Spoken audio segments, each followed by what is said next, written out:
Who is Count Binface? In Britain, many people know him for his amazing costume that he wears when contending for seats in Parliament against other candidates.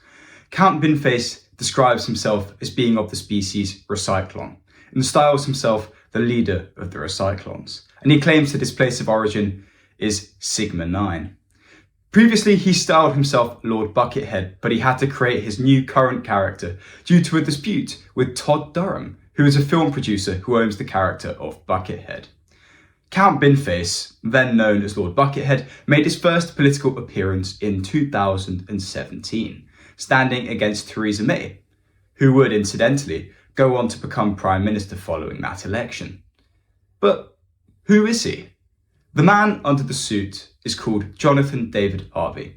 He's also a comedian, which you may have guessed. What I particularly enjoy are his manifesto points. Some of the funniest ones include nationalising the singer Adele, abolishing the controversial VAR, or video assistant referee, from football, force cyclists who break the rules to ride unicycles instead, ban loud snacks at the cinema, and perhaps funniest of all, he promises to build at least one affordable home. You know what? These policies don't even sound half bad. But the funniest part about it all is that, once again, Count Binface is about to run for another seat in Parliament. And this time around is probably his greatest ever chance at actually obtaining a seat. Here's why. It all starts with another British politician called Nigel Farage.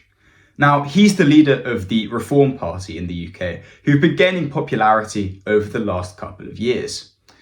It was recently discovered that Farage had accepted a quote-unquote gift from billionaire donor Christopher Harben. This gift was worth £5 million. Members of Parliament, or those who seek to be involved in politics there, are actually required to disclose to Parliament when they receive such gifts. This is intended as a safeguard to prevent corruption of British members of Parliament. However, Farage did not disclose this gift properly. When Parliament found out, they began an investigation into the matter. Farage realised that he was on thin ice at this point, and that's why he decided to call a by-election in the seat that he currently occupies. A by-election is essentially an election that the occupant of a parliamentary seat can choose to hold, even when the normal time for parliamentary seat elections hasn't come around. He did this because he claimed that the people of Clacton should be able to choose their candidate for Parliament. Clacton is his seat. And in light of the new knowledge, they should be able to choose their candidate again. Farage's thought process was essentially that if he won fairly and squarely, then he could be considered legitimate, as local constituents would choose him once again, despite the £5 million gift incident.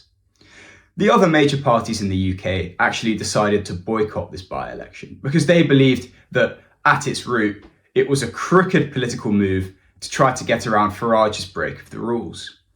The only party that didn't boycott this by-election was, well, you guessed it, the Count Binface party, with none other than Count Binface being set to stand against Nigel Farage of the Reform Party.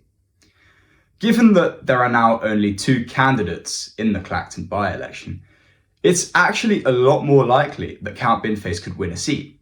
It's still unlikely, unfortunately, because most people in the UK don't consider the Count Binface party to be an actual proper political party that would, be capable of governing. But they instead consider it to be a little poke of fun at election time.